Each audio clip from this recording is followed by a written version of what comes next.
بالله من الشيطان الرجيم.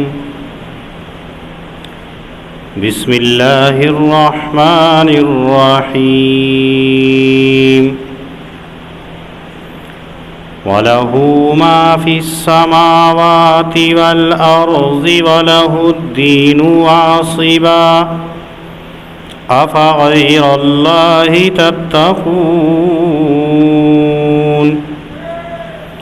وما بكم من نعمة فمن الله ثم إذا مسكم الضر فإليه تجأرون. ثم إذا كشف الضر عنكم إذا فريق منكم بربهم يشركون ليكفروا بما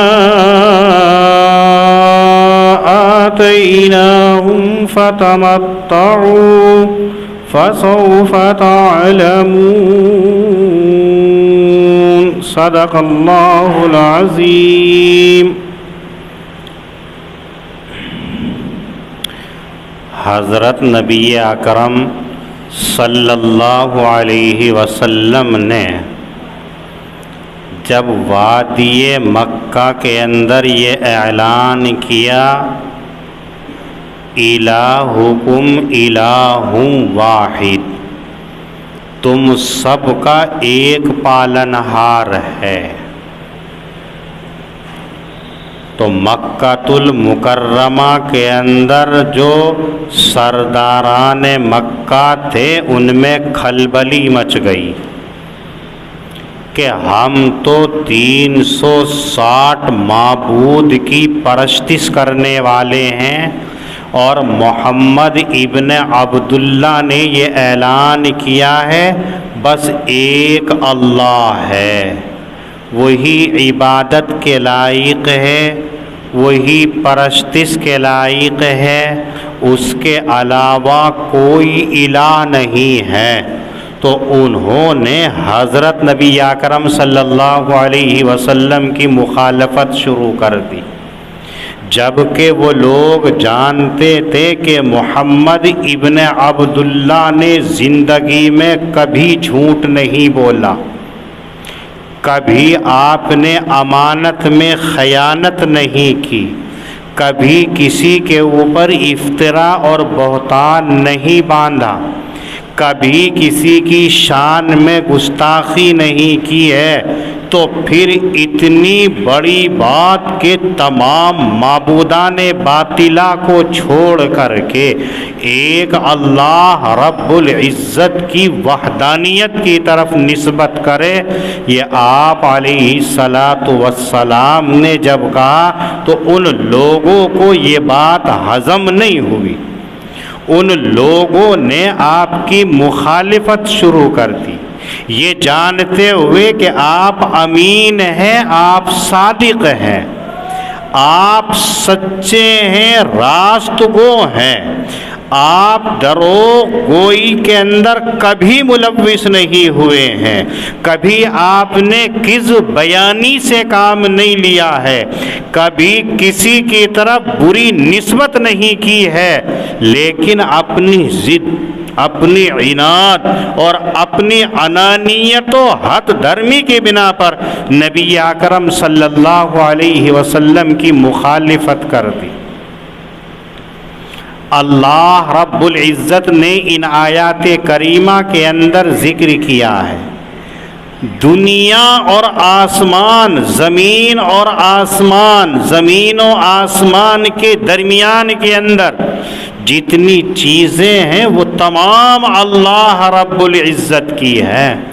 وَلَهُ الدِّينُ وَاصِبًا، عبادت اور پرستش اسی کا حق ہے، اس کے علاوہ کوئی عبادت اور پرستش کے لائق نہیں ہے. افغیر اللہ تتقون، اور اس کے علاوہ کوئی ڈرنے کی چیز نہیں ہے. اللہ رب العزت نے یہ اعلان کر دیا کہ وہی ہے ہر چیز کا مالک۔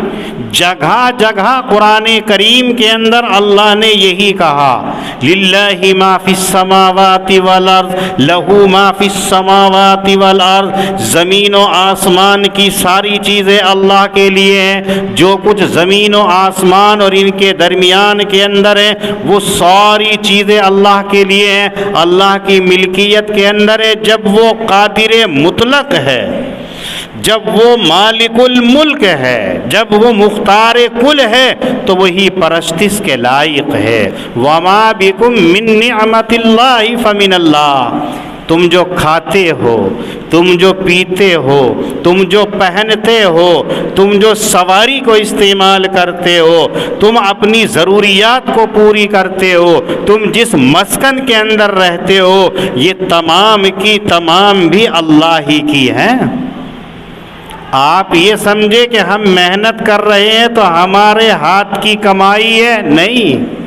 آپ یہ دیکھیے تمہارے ہاتھ کے اندر طاقت کس نے دی، تمہارے جسم کے اندر توانائی کس نے دی، تمہارے جسم کے اندر طاقت کس نے بخشی ہے، تمہارے ذہن کو تندرست کس نے کیا ہے، تمہیں عقل سلیم سے کس نے نوازا ہے۔ آپ دنیا کے اندر دیکھیے کہ بہت سارے ایسے ہیں کہ ان کا جسم صحیح ہے لیکن عقل ان کے پاس نہیں ہوتی ہے، بدن صحیح ہے لیکن ان کا ذہن کام نہیں کرتا ہے، جن کو ہم دیوانہ کہتے ہیں، پاگل کہتے ہیں، مجنو کہتے ہیں، مست کہتے ہیں، بے وقوف کہتے ہیں، کم عقل کہتے ہیں، سفی اور احمق کہتے ہیں، وہ بھی تمام اعضاء اپنے پاس رکھتا ہے لیکن کام نہیں کر سکتا ہے۔ تو دیکھو ایک چیز چھین لی، ایک چیز کو روک لیا، ایک چیز کی کمی کر دی تو وہ کچھ کام کے لائق نہیں ہے، تو یہ عقل دینے والے بھی ہم ہیں۔ آپ جو کام کر رہے ہیں، کاروبار کر رہے ہیں، 2 کے 4، 4 کے 8، 8 کے 16 اور 16 کے 32 کر رہے ہیں، یہ طاقت کس نے بخشی ہے؟ آپ سوچتے ہیں کہ ہم رات کو کوشش کر کے خاکہ بناتے ہیں، پھر صبح کو ہم کرتے ہیں تو ہمارے پاس پیسہ آ جاتا ہے، یہ ہماری اپنی کمائی ہے، تمہاری نہیں ہے۔ یہ سب اللہ رب العزت کی نعمتیں ہیں۔ آپ دیکھیے ایک شخص دکان پر بیٹھا ہے، گھر گھر جا کر کے کسٹمر کو بلا کے نہیں لاتا ہے، گراہکوں کو پکڑ پکڑ کر کے اپنی دکان اور شو روم پر نہیں لاتا ہے، وہ دکان پر بیٹھا ہوا ہے۔ کون ہے جو گراہکوں کے ذہن میں یہ بات ڈال رہا ہے کہ جاؤ اس کی دکان سے سامان لے کر کے آؤ؟ آپ کا کوئی کمال نہیں ہے، آپ کا کوئی ہنر نہیں ہے، آپ کی کوئی خوبی نہیں ہے، یقیناً یہ وہ اللہ ہے جو گراہک کو تمہارے پاس بھیج رہا ہے، جس کو اللہ کہتا ہے کہ ایک کا رزق دوسرے کے رزق سے وابستہ کر دیا ہے، ایک کو دوسرے کے ساتھ میں جوڑ دیا ہے، ایک کے ساتھ میں دوسرے کی روزی رکھ دی گئی ہے۔ تو یہ بھیجنے والا اللہ ہے، تو تمہارے پاس جو پیسہ آیا، تمہارے پاس جو مال آیا، تمہارے پاس جو دولت آئی ہے، یہ اللہ کا عطا کردہ ہے، تمہارا کچھ نہیں ہے۔ جب اللہ نے تمہیں سب کچھ دیا ہے تو اسی کی پرستش ہونی چاہیے۔ اگلے جملے کے اندر کہا اللہ نے ثم اذا مسکم الضر، جب تم میں سے کسی کو سختی آن پکڑتی ہے، کسی مصیبت کے اندر مبتلا ہو جاتے ہو، کسی پریشانی کے اندر گرفتار ہو جاتے ہو، فَإِلَيْهِ تَجْأَرُونَ، چلاتے ہوئے اسی کی دربار میں آتے ہو، چلاتے ہوئے اسی رب کو پکارتے ہو۔ آپ جانتے ہیں کہ عرب کے لوگ 360 معبودان باطلہ کو ماننے کے باوجود جب زیادہ پریشانی ہوتی تو وہ اللہ رب العزت کو پکارتے تھے۔ اتنے ساروں کو ماننے کے باوجود پھر بھی اللہ کو کہتے تھے اللہ تو ہی سننے والا ہے۔ جب ایک اللہ تمہاری سنتا ہے تو پھر تم اس کے ساتھ میں اور کو کیوں گردانتے ہو؟ فَإِلَيْهِ تَجْأَرُونَ، اسی کی طرف چلاتے ہوئے آتے ہو۔ آپ دیکھیے، آپ اللہ کا فضل ہے کہ مسلمان ہیں، الحمدللہ اہل ایمان میں سے ہے۔ جب تک کوئی پریشانی نہیں آتی ہے تو اللہ یاد نہیں آتا ہے۔ شکیل بھائی بیٹھے ہیں، 1 مہینے تک اگر ان کے یہاں کوئی بیٹرا لینے نہیں آوے، ایک دم سے مسجد کے اندر 2 گھنٹے کے اندر بیٹھے ہوئے اللہ تو ہی دینے والا، اللہ ہی تو دینے والا، کیوں یاد آتا؟ آپ تندرست ہے، بیمار ہو جائیں، اب بیماری میں بھی پکارتے ہیں اللہ تو ہی شفا دینے والا، اللہ تو ہی مصیبت کو دور کرنے والا ہے۔ کیوں پکارتے ہو؟ اس لیے کہ تم اس کو اللہ مانتے ہو، اس لیے کہ تم اس کو اپنا مالک مانتے ہو، اس لیے کہ تم اس کو اپنا خالق مانتے ہو۔ جب اس کی طرف چلاتے ہوئے آتے ہو تو اس کا حق بھی ادا کرنا چاہیے، لیکن انسان کیسا ناشکرا ہے۔ ثم اذا کشف الضر عنکم، جب اللہ تم سے سختی کو دور کر دیتے ہیں، پریشانی کو تم سے ہٹا دیتے ہیں، تکلیف کو الگ کر دیتے ہیں، اذا فریق منکم بربہم یشرکون، تو ایک دم سے ایک جماعت تم میں سے وہ ہوتی ہے جو اللہ کے ساتھ دوسرے کو گردانتی ہے کہ فلاں نے ٹھیک کرا ہے۔ مثلاً 1 مہینے سے بیماری کے اندر مبتلا ہے، بخار اتر ہی نہیں رہا ہے، کھجلی دور ہی نہیں ہو رہی ہے، درد کم ہی نہیں ہو رہا ہے، کہہ دیا صابر کلیرے پر چلے جاؤ، چادر چڑھائی آؤ، ٹھیک ہو جاؤ گے۔ مخدوم شاہ ولایت میں چلے جاؤ، جھاڑو قبر پہ رکھے آؤ، ٹھیک ہو جاؤ گے۔ شاہ پیر صاحب میں جا کر کے چادر چڑھا کر کے آ جاؤ، پھول چڑھا کر کے آ جاؤ، ٹھیک ہو جاؤ گے۔ اتفاق کی بات، آپ کلیر پہنچ گئے، شاہ ولایت پہنچ گئے، شاہ پیر صاحب میں پہنچ گئے، آپ کی طبیعت ٹھیک ہو گئی، بربہم یشرکون، اللہ نے تھوڑی ٹھیک کرا ہے، صابر کلیر کی دعا لگ گئی ہے بس۔ شاہ پیر صاحب پہ جو چادر چڑھائی تھی اس کی وجہ سے میں ٹھیک ہو رہا ہوں۔ مخدوم شاہ کے اندر جو میں نے نذرانہ پیش کیا تھا، اجمیر کے اندر جو جنتی دروازے سے نکلا ہوں اس سے میرا فائدہ ہوا ہے۔ یہ اللہ کے ساتھ شریک گرداننا۔ اللہ رب العزت فرماتے پکارتے مجھے ہو، جیسے ٹھیک ہو جاتے ہو تو فوراً کہتے ہیں کہ ہبل نے مجھے ٹھیک کر دیا، لات نے مجھے ٹھیک کر دیا، عزا نے مجھے ٹھیک کر دیا، منات نے مجھے ٹھیک کر دیا۔ اپنے معبودوں کو بلانے لگتے ہو، اس وقت کے اندر اللہ یاد نہیں آتا ہے، لیکفروا بما آتیناہم، کس لیے اللہ کے ساتھ شریک گردانتے ہو؟ تاکہ منکر ہو جائیں اس چیز کے جو ہم نے تمہیں عطا کی۔ ہمارا یقین ہے اہل ایمان کا اس کے اوپر ایمان ہے، راحت ہے تو وہ بھی اللہ کی جانب سے ہے، پریشانی ہے تو وہ بھی اللہ کی جانب سے ہے، ہر چیز اللہ کے حکم کے تابع ہے۔ کسی بندے کو کوئی نفع کوئی نقصان اگر ہے تو یہ ساری چیزیں اللہ کی جانب سے ہے، کسی کی جانب سے نہیں ہے۔ اللہ ہی ہے راحت دینے والے، اللہ ہی ہیں شفا دینے والے، اللہ ہی ہیں مصائب کے اندر مبتلا کرنے والے۔ یہ تو اللہ تعالیٰ آزماتے ہیں، ہمیں بیماریاں آتی ہیں، ہمیں مصیبتیں آتی ہیں، ہمارے ساتھ میں خلاف طبع بات ہوتی ہے، ہمیں تکلیف پہنچتی ہے تو اللہ ہمیں آزماتا ہے۔ قرآن کریم میں اللہ فرماتا ہے لَنَبْلُوَنَّكُمْ بِشَيْءٍ مِّنَ الْخَوْفِ وَالْجُوعِ وَنَقْصٍ مِّنَ الْأَمْرِ وَالْأَنفُسِ وَالثَّمَرَاتِ، ہم تمہیں آزمائیں گے تمہارے مالوں میں کمی کر کے، تمہاری اولادوں میں کمی کر کے، تمہاری جانوں کو لے کر کے، تمہارے کاروبار کو ٹھپ کر کے، اگر تم اس کے اوپر ثابت قدم رہے تو بشر الصابرین، بشارت ہی بشارت ہے۔ لیکن انسان کیسا ہے؟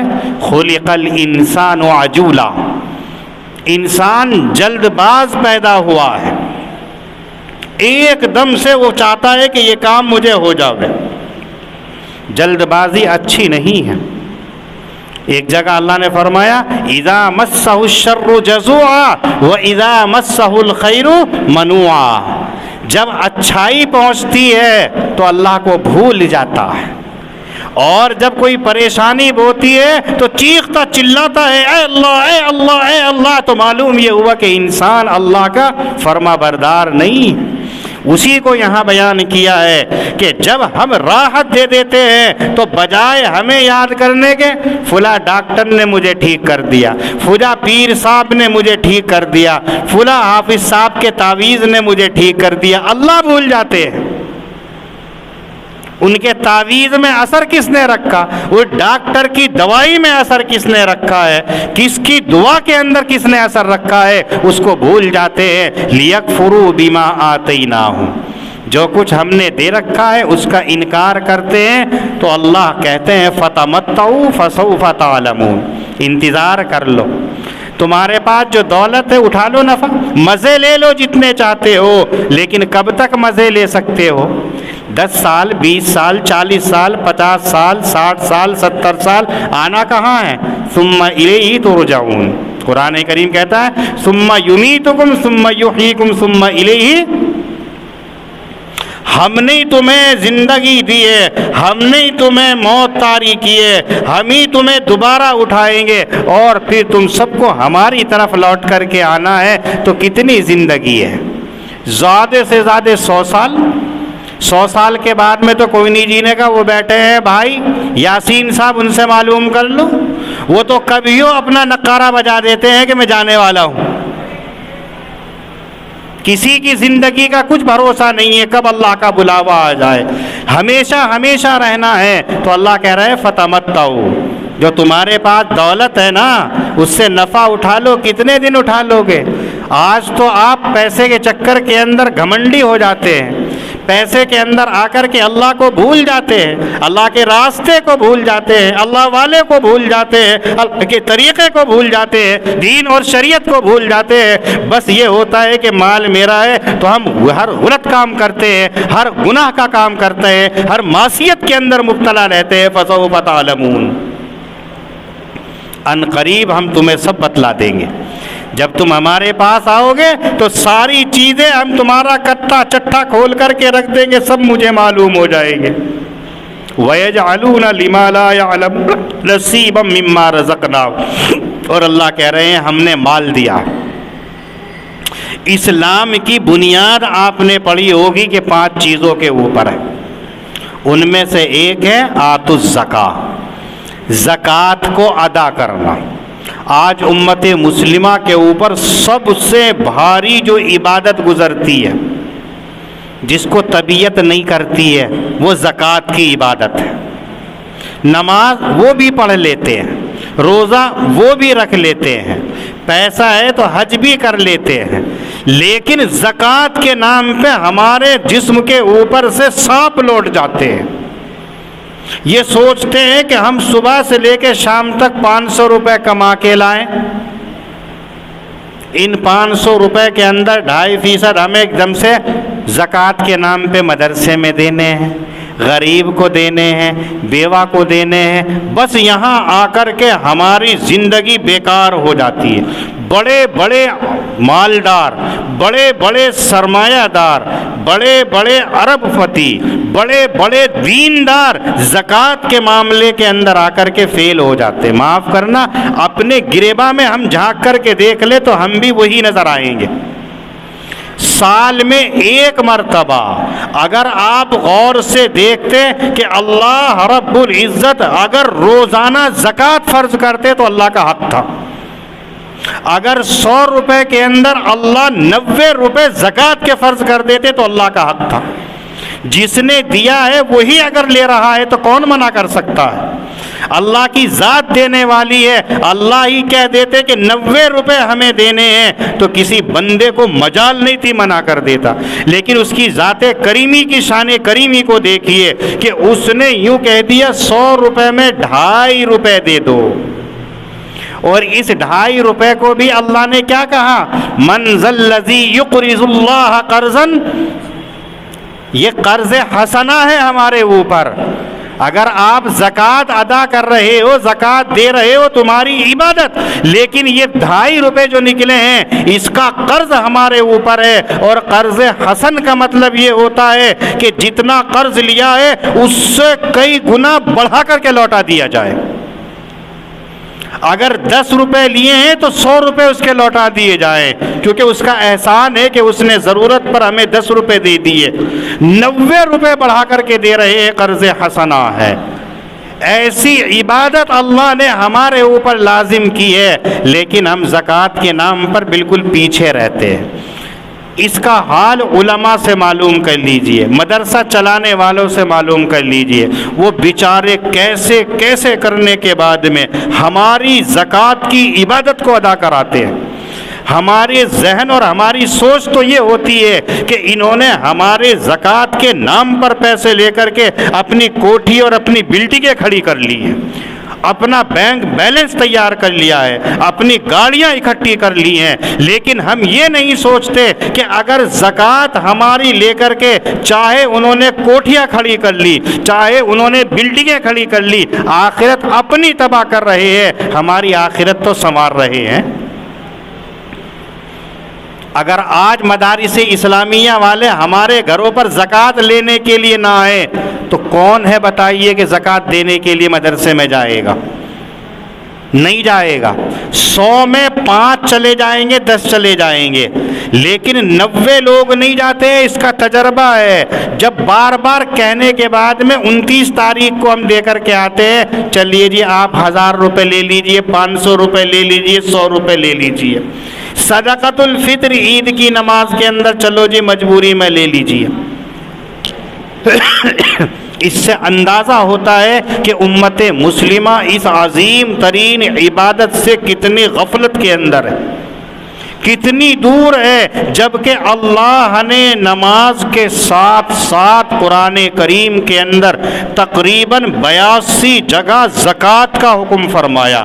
اقیموا الصلاۃ آتوا الزکاۃ، اقام الصلاۃ ایتاء الزکاۃ۔ اللہ نے صلاۃ نماز کے ساتھ ساتھ زکوٰۃ کا حکم ذکر کیا، لیکن ہم ایک مرتبہ نماز تو پڑھ لیتے ہیں، جیسے دن میں 5 مرتبہ ہمارے اوپر نماز فرض ہے، اللہ اگر چاہتے تو دن میں 5 مرتبہ زکوٰۃ فرض کر دیتے، کوئی منع کرنے والا، کوئی ٹوکنے والا نہیں ہوتا، لیکن اللہ رب العزت نے ایسا نہیں کیا۔ اللہ جانتے تھے کہ یہ بندہ مال کے معاملے کے اندر اپنا دوسرا رخ اختیار کرے گا۔ اللہ نے کہا مہینے میں نہیں، 2 مہینے میں نہیں، 6 مہینے میں نہیں، سال میں 1 مرتبہ نکال دو اور پھر اس کا قرضہ ہم سے چکا لو، پورا کرا لو۔ اللہ نے یوں بھی کہہ دیا یمحق اللہ الربا ویربی صدقات، زکوٰۃ تم دیتے ہو تو تمہارا پیسہ بڑھتا ہے، زکوٰۃ تم دیتے ہو تو تمہارے کاروبار میں برکتیں آتی ہیں، زکوٰۃ تم دیتے ہو تو تمہارے مال کے اندر بڑھوتری ہوتی ہے۔ یہ قرآن کریم میں اللہ نے اعلان کیا، لیکن اس کے باوجود ہمارا حال کیا ہے سب جانتے ہیں۔ اللہ اس آیت کریمہ کے اندر فرماتے ہیں وَيَجْعَلُونَ لِمَا لَا يَعْلَمُونَ نَصِيبًا مِّمَّا رَزَقْنَاهُمْ، جن کو مشکل خشا سمجھ لیا، جن کو حاجت روا سمجھ لیا، اللہ کے علاوہ دوسروں کو سمجھ لیا کہ اس پیر نے میری مراد پوری کی ہے، اس کے نام پر دیگ لے کر کے بھیج رہے ہیں صابر صاحب کے لیے، مزارات کے اوپر چڑھا رہے ہیں، معبودان باطلہ کے نام پر کر رہے ہیں۔ اللہ کہہ رہے ہیں جن کی تمہیں خبر نہیں ہے ان کے نام کا حصہ اپنے مال کے اندر رکھ رہے ہو، اور ہم نے اپنا حصہ تمہیں متعین کر کے بتایا ہے، لیکن اس کو تم ادا نہیں کرتے ہو۔ کیسا ہے؟ تاللہ لتسألن عما کنتم تفترون، قسم کھا کر کے اللہ نے کہا خدا کی قسم تم سے ضرور بھی ضرور پوچھا جائے گا جو تم ہمارے اوپر بہتان باندھتے ہو، ہمارے اوپر افترا کرتے ہو، ہمارے اوپر جھوٹ بولتے ہو، یہ ساری چیزیں ہم تم سے معلوم کریں گے۔ لیکن امت مسلمہ خواب غفلت کے اندر ہے۔ امت مسلمہ جو ہے نہ جانے کون سی دنیا کے اندر مگن ہے۔ آپ دیکھیے جب جب قوم نے زکوٰۃ کے معاملے کے اندر لاپرواہی کی ہے، اللہ نے اس کے اوپر عذاب مسلط کیا۔ روایتوں میں آتا ہے سب سے پہلے جو قوم زکوٰۃ دینا بند کر دیتی ہے اللہ تعالیٰ اسے قحط سالی کے اندر مبتلا کر دیتے ہیں، بے روزگاری کے اندر مبتلا کر دیتے ہیں، فقر و فقہ کے اندر مبتلا کر دیتے ہیں۔ آپ دیکھیے اتنا مجمع بیٹھا ہوا ہے، کسی ایک سے معلوم کر لیجئے کاروبار کا کیا حال ہے، فٹاک سے کہہ دے گا بہت برا حال ہے۔ صبح کو جاتا ہوں شام کو آتا ہوں 300 روپے 400 روپے آ رہے ہیں، 800 روپے کا گھر کا خرچہ ہے۔ یعنی کوئی کام کرنے والا ہے خوشحال نظر نہیں آئے گا، چند کوئی کہہ دے تو الگ بات ہے، ورنہ تو ہر ایک کا حال یہی ہے کہ کام نہیں چل رہا ہے، پریشانی کے اندر مبتلا ہے۔ کیوں؟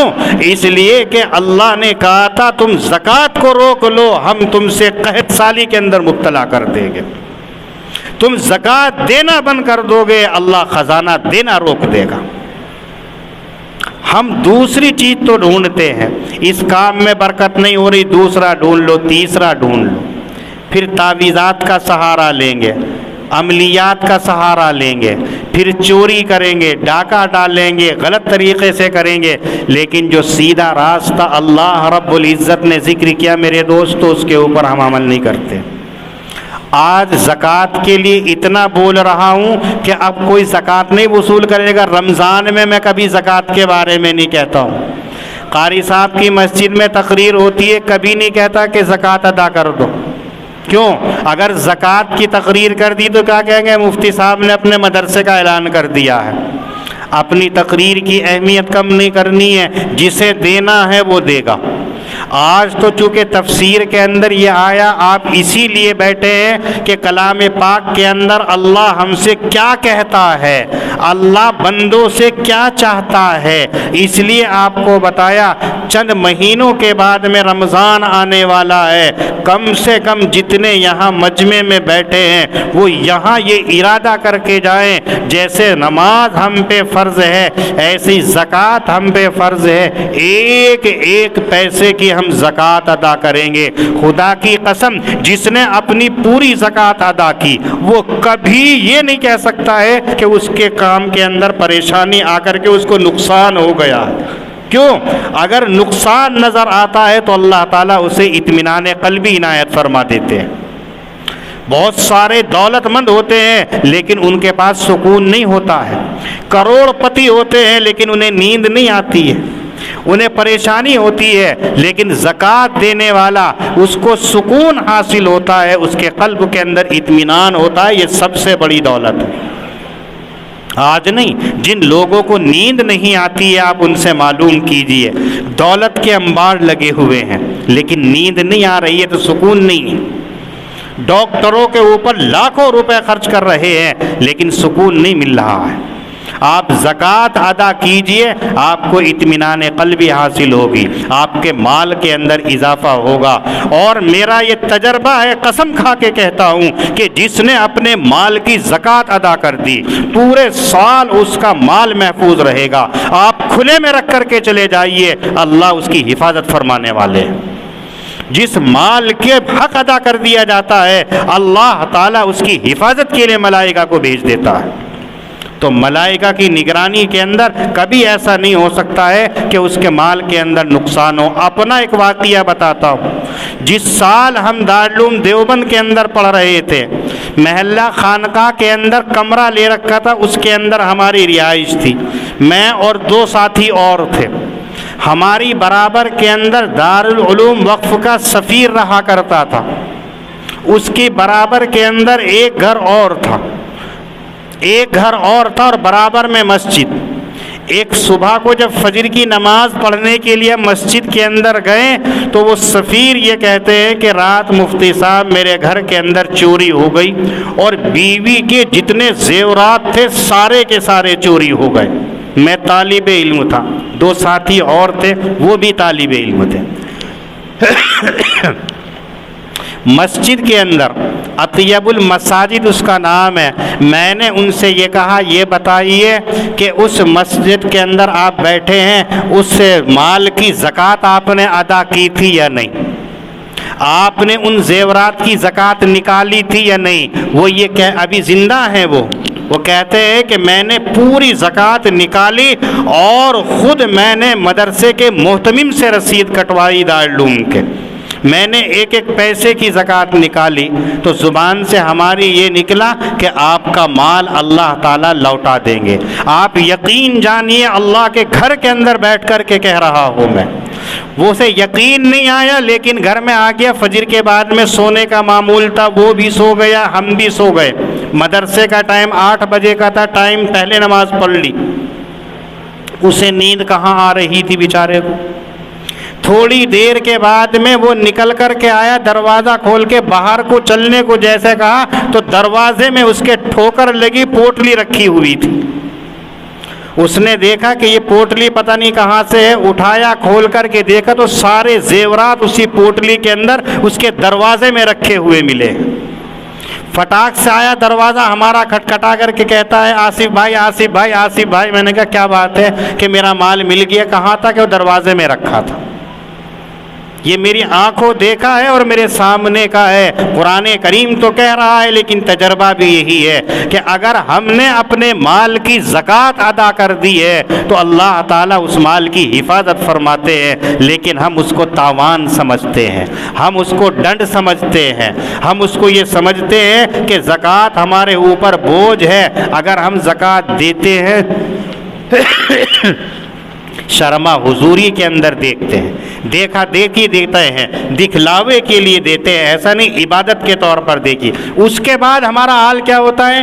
ابھی ہم دوسروں کے نام پر ہو لاکھوں روپیہ خرچ کر دیں گے, کسیوں کے نام پر چھوڑ دیں گے. جو اس وقت کے اندر سرداران مکہ کا حال تھا کہ لات ہبل عزا کے نام پر روپیہ کو پیسے کو خرچ کیا کرتے تھے. اللہ فرما رہے ہیں ان کے لیے تم پیسہ لگاتے ہو, ہم نے دیا ہمارے اوپر نہیں کرتے ہو. خدا کی قسم ہم تم سے ضرور بھی ضرور اس کے بارے میں باز پرس کریں گے.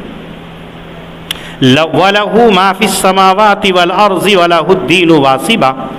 اور اللہ ہی کے لیے جو کچھ آسمانوں کے اندر ہے اور جو کچھ زمینوں کے اندر ہے, وَلَهُ الدِّينُ وَاصِبًا, اور عبادت کرنا اسی کا حق ہے.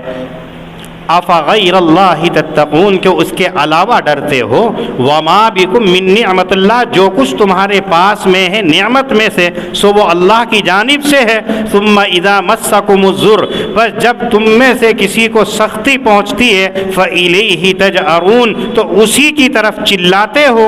ثم اذا کشف الضر عنکم, پھر جب وہ کھول دیتا ہے سختی کو تم سے, اذا فریق منکم بربہم یشرکون, تو اس وقت ایک جماعت تم میں سے اپنے پروردگار کے ساتھ میں دوسری چیز کو گرداننے لگتے ہیں. لیکفروا بما آتیناہم, تاکہ منکر ہو جائیں اس چیز کے جو ہم نے ان کو عطا کیا ہے. فتمتعوا, سو مزے اڑا لو. فسوف تعلمون, سو ان قریب جان لو گے. ویجعلون لما لا یعلمون نصیبا مما رزقناہم, اور ٹھہراتے ہو ان کے لیے وہ چیز جو ہم نے ان کو دی ہے حصہ جن کو تم جانتے بھی نہیں ہو. تاللہ لتسألن عما کنتم تفترون, خدا کی قسم ضرور بھی ضرور تم سے پوچھ گچھ ہوگی اس کے بارے میں جو افطرا باندھتے ہو. اللہ پاک ہم سب کو دین کی صحیح سمجھ عطا فرمائے. وآخر دعوانا ان الحمد للہ رب العالمین.